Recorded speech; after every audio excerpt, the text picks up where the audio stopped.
agama baru sudah lama di Indonesia. Penganut agama baru ini sudah ada di Indonesia sejak akhir abad ke-19. Sempat dilarang oleh Soekarno dan diizinkan kembali oleh Gus Dur. Nama agama baru ini adalah agama Bahai. Yang tersembunyi sekarang telah terungkap, dan apa yang tersembunyi sekarang sudah tiba. Semoga dirimu menyambut hari ini suatu hari di mana gerbang surga telah terbuka dan kekekalan telah turun. Begitulah ucap Bahaullah kepada para pengikutnya yang hadir di tenda besarnya di sebuah taman Ridwan di tepi sungai Tigris, Baghdad, Irak tahun 1863. Penguasa Persia saat itu masih menjadi wilayah kekuasaan Turki Utsmani, marah dengan ajaran baru agama Bahai yang diusung Mirza Husain Ali Nuri yang digelari dengan nama Bahaullah. Bahaullah artinya kemuliaan Tuhan. Kepada para pengikutnya, Bahaullah memproklamirkan untuk pertama kalinya bahwa ia adalah seorang utusan Tuhan di dunia. Agama Bahai ini menyebar di Asia, Eropa, Afrika, termasuk ke Indonesia 200 tahun lalu atau abad ke-19. Sebenarnya masyarakat Indonesia tak begitu tahu tentang agama Bahai ini. Netizen mulai riuh mengomentari agama itu ketika video rekaman Menteri Agama Republik Indonesia, Yakut Khalil Qomas, menyampaikan ucapan selamat Hari Raya Nauruz 178 EB kepada umat Bahai pekan lalu. Video itu sendiri sebetulnya sudah tayang di akun YouTube milik komunitas Bahai Indonesia pada tanggal 26 Maret 2021. Nauruz merupakan kalender pertama dalam sistem penanggalan bagi penganut Bahai. Bahaullah atau Mirza adalah putra Mirza Buzuk, seorang menteri di Istana Persia yang lahir pada 12 November 1817. Sejak kecil, Mirza selalu bergaul di luar istana dan lebih senang berkumpul dengan warga biasa, kaum papa, fakir, dan miskin. Karenanya ketika ia berumur 22 tahun, Mirza menolak diserahi tugas untuk menggantikan jabatan ayahnya di istana. Ajarannya tentang kesatuan umat manusia diterima banyak orang. Pada awal abad ke-21, pengikutnya mencapai 5 juta hingga 8 juta jiwa yang berdiam di lebih dari 200 negara di dunia. Mirza saat itu sudah menjadi pengikut Sayyid Ali Muhammad yang digelari sebagai Sangbab atau pintu gerbang. Sejak tahun 1819 hingga 1850, Mirza bertemu dengan Sangbab itu pada tahun 1844 dan langsung menyaksikan Sangbab menerima wahyu bahwa akan muncul seorang utusan Tuhan baru. Saat itu, ajaran Bahai atau ajaran perdamaian Sangbab sudah ditentang dan dilawan oleh penguasa dan pemuka agama Persia. Sangbab ditangkap dan dieksekusi mati bersama pengikutnya di lapangan Tabriz tahun 1850.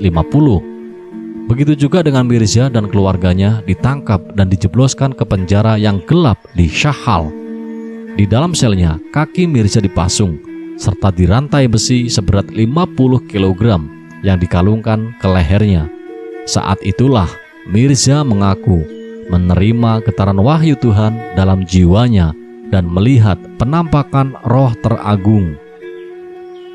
Setelah 4 bulan hidup di sel tahanan gelap, Mirza diusir dari negeri Persia pada tahun 1853. Mirza dan keluarga serta beberapa pengikutnya mengungsi ke wilayah Baghdad, Irak, melalui pegunungan Zagros yang dikenal bersuhu dingin. Sesampainya di negeri 1001 malam itu, Mirza menghidupkan kembali ajaran Sangbab di sebuah rumah di pegunungan Kurdistan, sebelah timur laut kota Baghdad. Para pengikutnya kian hari kian banyak. Melihat hal itu, penguasa Persia mulai meradang lagi. Mereka minta Sultan Turki Utsmani mengusir Mirza dan pengikutnya dari Baghdad. Sebelum diusir, persis pada bulan April 1863, Mirza mengumpulkan para sahabat dan pengikutnya di sebuah tenda besar yang didirikan di tepi sungai Tigris selama 12 hari. Untuk pertama kalinya, Mirza dengan memproklamirkan dirinya sebagai utusan Tuhan yang dijanjikan zaman ini dengan julukan Baha'u'llah. Mirza meninggalkan Baghdad menuju Konstantinopel atau Turki. Setelah 4 bulan di kota itu, Mirza menuju kota Adrianopel untuk mengasingkan dirinya pada tanggal 12 Desember 1863. Ia tinggal selama 4 tahun di kota itu dan mengirimkan surat kepada sejumlah raja dan penguasa dunia seperti Sultan Abdul Aziz Turki Utsmani, Raja Rusia Alexander II, Raja Austria Francis Joseph, Kaisar Perancis Napoleon III, Raja Persia Nasir al-Din Shah Qajar, pemimpin Vatikan Paus Pius IX, Ratu Inggris Victoria, dan Raja Prusia William I. Kepada para raja dan pemimpin dunia itu, Mirza meminta mereka meninggalkan penindasan dan mengabdikan diri untuk kesejahteraan rakyatnya. Upayanya itu kembali membuat geram para penguasa. Lalu Mirza dan keluarganya kembali dibuang ke kota Akka, atau yang sekarang perbatasan Palestina dan Israel, pada tanggal 31 Agustus 1868. Pada era Kesultanan Turki Utsmani, kota itu merupakan tempat pembuangan para penjahat dan penghasut. Oleh penguasa setempat, rombongan Baha'u'llah itu disebut sebagai musuh negara, agama, dan Tuhan. Baha'u'llah menyebarkan ajaran Baha'i selama 40 tahun di kota itu, hingga meninggal pada tanggal 12 Mei 1892. Misi Baha'u'llah lalu diteruskan putra sulungnya bernama Abdul Baha.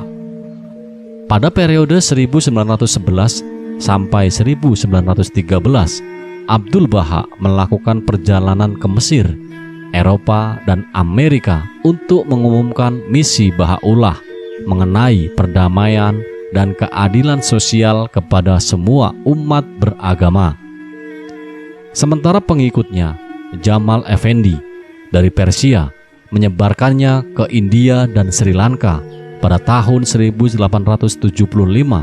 Dalam perjalanannya, Jamal Effendi ditemani Mustafa Rum dari Turki menuju Burma, Myanmar tahun 1878 dan Penang, Malaysia tahun 1883. Lalu keduanya kembali ke Mardas, India tahun 1884.